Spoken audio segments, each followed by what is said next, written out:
It's also a great opportunity for me to introduce our keynote speaker, Dr. Christian Kopff. Chris teaches at the University of Colorado. Are you the only conservative at the University of Colorado in Boulder? There's one. Okay, there's one other. That's good. You don't want to be totally alone. He serves as the director of the Center for the Western Civilization there. He's also the author of The Devil Knows Latin, Why America Needs the Classical Tradition, which I'm getting a commission from him. We'll get to hold this up and say we have these outside. So if you want to know why the devil knows Latin, that is available.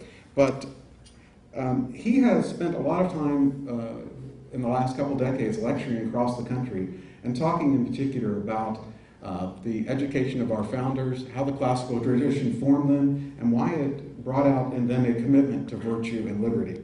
So I appreciate Chris being with us this morning, and now Dr. Chris Kopff.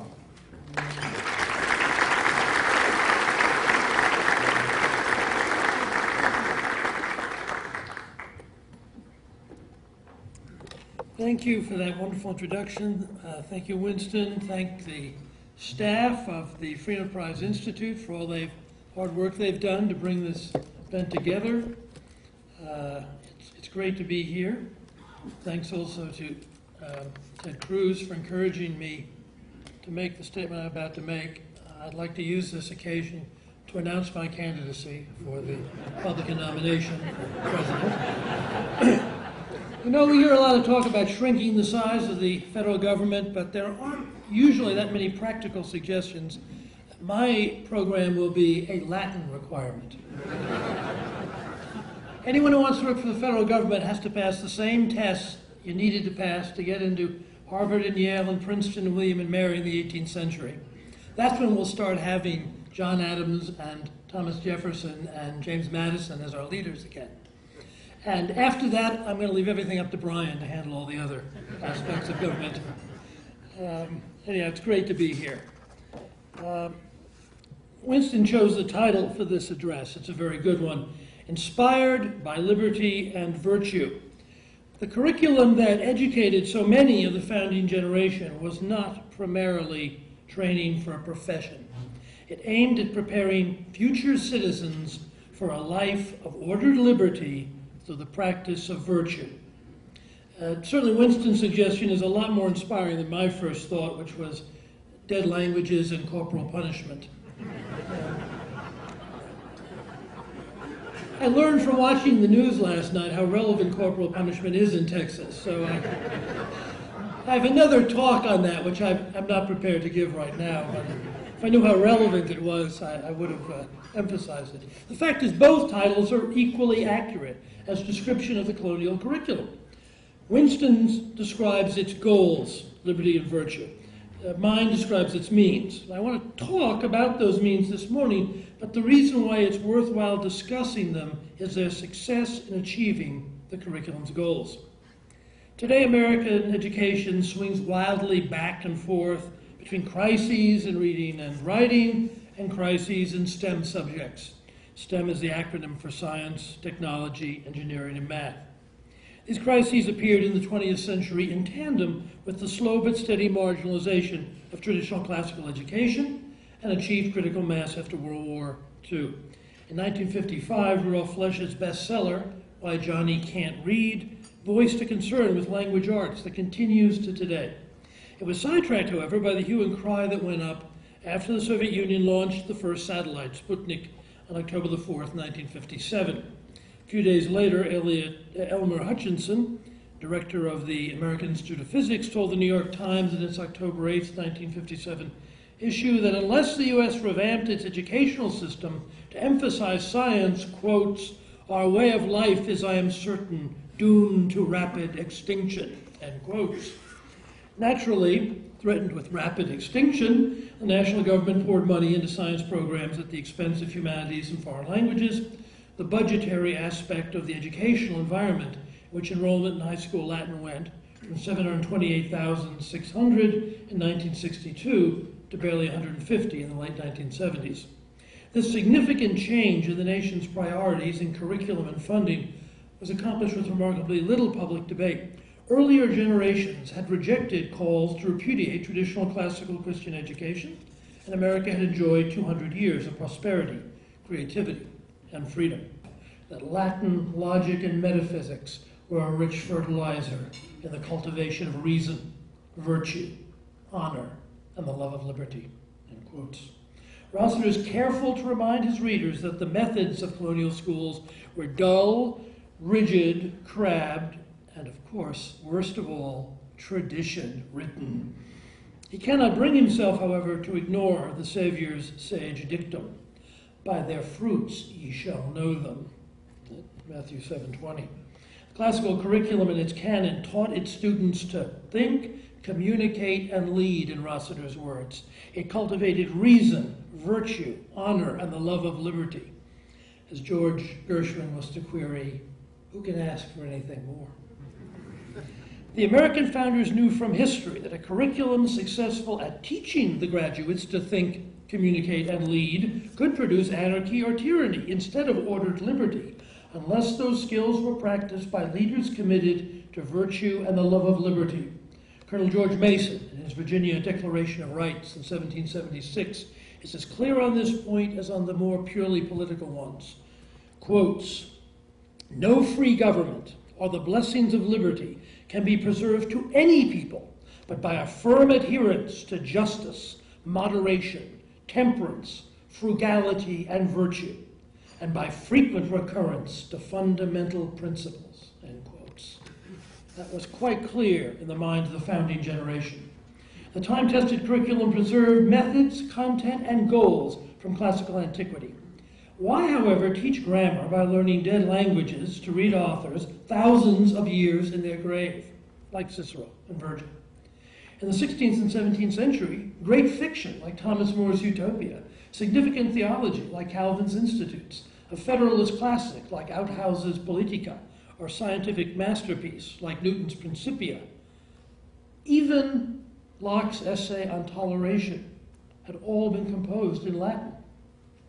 Why not read something more up to date? Why, for instance, do colonial colleges insist young people demonstrate they could read the orations and dialogues of Cicero to gain admission? I suggest the reason was Cicero's character as much as his writings. Cicero was a popular politician who rose to the highest office in Republican Rome, the consulship. He was a successful defense attorney who also prosecuted a few significant cases. He composed dialogues on rhetoric, politics, and ethics, and wrote letters that are a model of the genre. Cicero's range of accomplishments inspired the ideal of the Renaissance man, the man for all seasons. He represented what it meant to be educated. In our own time, we appeal to the specialist, the expert. During the great creative age of the modern period, from the Renaissance through the American founding, the opposite was true. Men as different as David Hume, Edmund Burke, and John Adams took Cicero as their model in their careers and writings. Bright amateurs knew Cicero in a way that only specialists do today, or rather in a way that no specialist does today, because today's specialists do not model their lives on Cicero.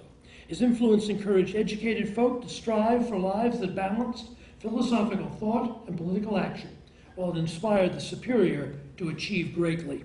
Locke's theory of property, the care Jefferson devoted to his letters, the years Burke spent prosecuting Warren Hastings, Hume's dialogue on natural religion, are only some aspects of the 18th century decisively influenced by Cicero's life and example.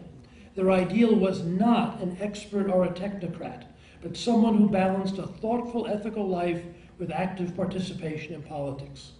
Can we hope to regain their wide-ranging creativity and deep commitment to consensual institutions without a similar admiration for the kind of excellence they found in Cicero's life and works?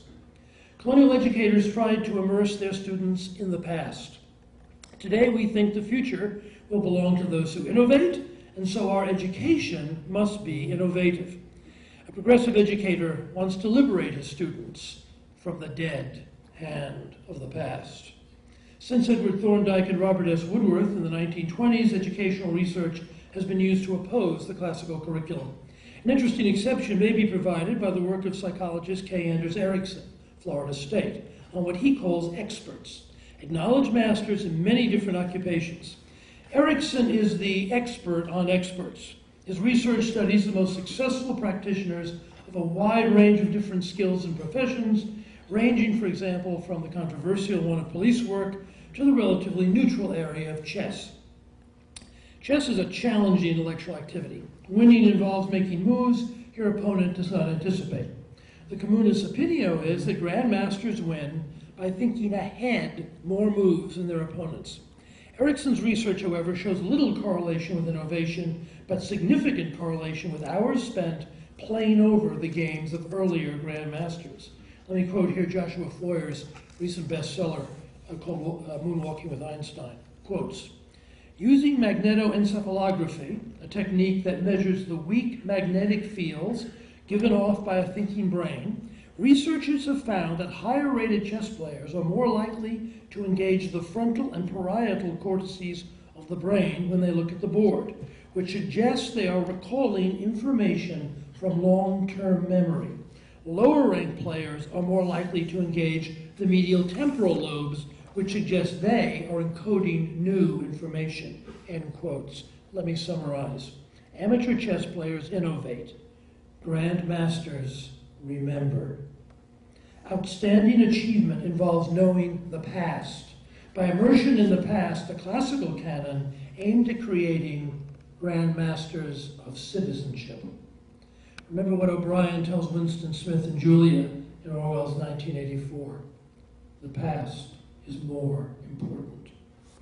Cicero means little to us today, although he was an integral part of the classical canon that was the foundation for early modern Europe, from the Renaissance to the American founding.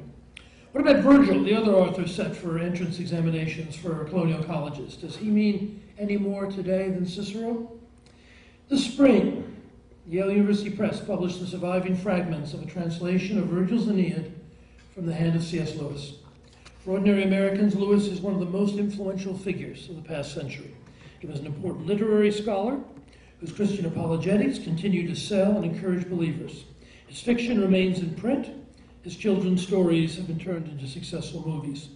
His critique of relativism and emotivism in his short book, The Abolition of Man, strikes at the heart of modernity. In an essay composed in 1939, Lewis mentioned he'd reread the Aeneid more than any other work. He continued to read it for the rest of his life.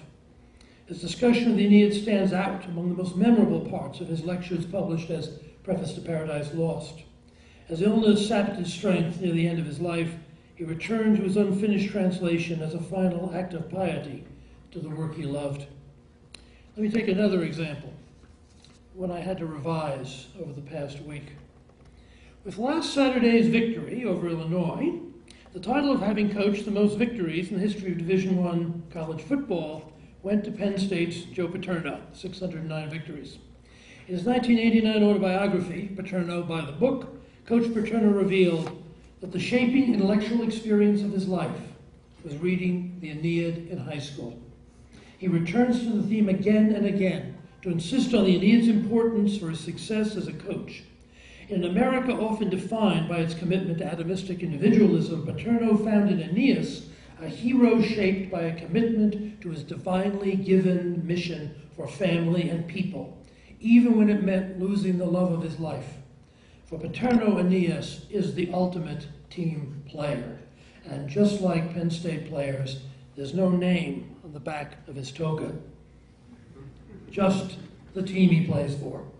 The centrality of mission in the Aeneid also struck C.S. Lewis in Preface to Paradise Lost. Here I'm going to quote Lewis, not Paterno, who quotes, "It's the nature of a vocation to appear to men in the double character of a duty and a desire, and Virgil does justice to both. On the one hand, we have Aeneas, who suffers but obeys. On the other hand, we have the Trojan women, who've heard the call and live long in painful obedience, and yet desert at last just before they reach Italy. Virgil sees their tragedy very clearly. To follow vocation does not mean happiness, but once it has been heard, there is no happiness for those who do not follow." End quotes. Let me mention just one more anecdote about the Aeneid's influence in today's world. From the September 20th, 2010 New Yorker magazine. Following up the success of the film The Social Network, Antonio Vargas of The New Yorker wrote an article on Facebook billionaire Mark Zuckerberg. He also consulted with the film's author, Aaron Sorkin, creator of the TV series The West Wing. Sorkin portrayed Zuckerberg as intelligent but uncultured and ruthless. He was disappointed to hear that Zuckerberg was a fan of The West Wing, responding after a pause, "I wish you hadn't told me that." Sorkin then surmised that Zuckerberg's favorite episode was one called Lemon Lyman, where Josh Lyman, Bradley Whitfield, unwisely interacts with fans on an online message board. When asked, Zuckerberg told Vargas his favorite episode was one called Two Cathedrals, an episode where after the funeral of his longtime secretary in the National Cathedral, President Josiah Bartlett, played by Martin Sheen, waits for the crowds to depart so he can vent his outrage and grief at God in Latin. Vargas then asked Zuckerberg about Ender's Game, a sci-fi book Zuckerberg had praised on his Facebook profile. "Oh, well, it's not a favorite book," Zuckerberg answered. "I just added it because I liked it. Definitely books I enjoy reading a lot more, like the Aeneid," in quotes. Like Coach Paterno, Zuckerberg had read the Aeneid in high school Latin class. He mentioned a few lines that were favorites of his to Vargas, and colleagues confirmed he quotes the Aeneid at business meetings. Poor Aaron Sorkin, right? Let's see. The classical canon has helped to shape and defend our ethical and political ideals, which is one reason the Continental Congress turned to Virgil to find suitable mottos for the Great Seal of the United States, which you can find in the $1 bill in your wallets, if anybody still has $1 bills. Two of the Great Seal's 3 Latin mottos are from Virgil. Great leaders like Jefferson and Adams, great writers like T.S. Eliot and Evelyn Waugh studied the classical canon. But it isn't only great writers and great leaders. When he passed away, the obituary in the New York Times revealed it was studying Latin at Dartmouth that awoke a love of language in an undergraduate named Theodore Geisel, who grew up to become famous under the pseudonym Dr. Seuss. It's a long way. It's the journey of a lifetime for most of us, from the Cat in the Hat to the 4 quartets or the Declaration of Independence. But the same education, the same canon underlies them. Thomas Jefferson wrote Joseph Priestley in 1800, quotes, "I enjoy Homer in his own language. I thank on my knees him who directed my early education for having put into my possession this rich source of delight," end quotes. Among the iconic pictures in American history is one showing George Washington on his knees in the snow, praying at Valley Forge. I look forward to the day when we see a picture of Thomas Jefferson thanking on his knees his father for his classical education. For centuries, Americans understood that their free and creative way of life was founded on virtue, instructed by a curriculum that balanced the study of language and mathematics, and fostered by reading ancient authors like the Bible, Virgil, and Cicero. The old classical curriculum, by balancing education in language and mathematics, avoided the alternating crises that are endemic in contemporary education. Students were thoroughly grounded in grammar before studying critical thinking, dialectic, and persuasive writing, rhetoric. Classical education balanced instruction in mathematics and language and made sure students had mastered basic subjects before proceeding to more challenging ones. It was not expensive, but it was demanding. But then, so is freedom. John Adams wrote his old friend, Dr. Benjamin Rush, on June the 19th, 1789, quotes, "I should as soon think of closing all my window shutters to enable me to see, as of banishing the classics to improve Republican ideas," end quotes. Those shutters have been closed for too long for too many of us. It's time for us to get up and open them once again. Thank you for your kind attention.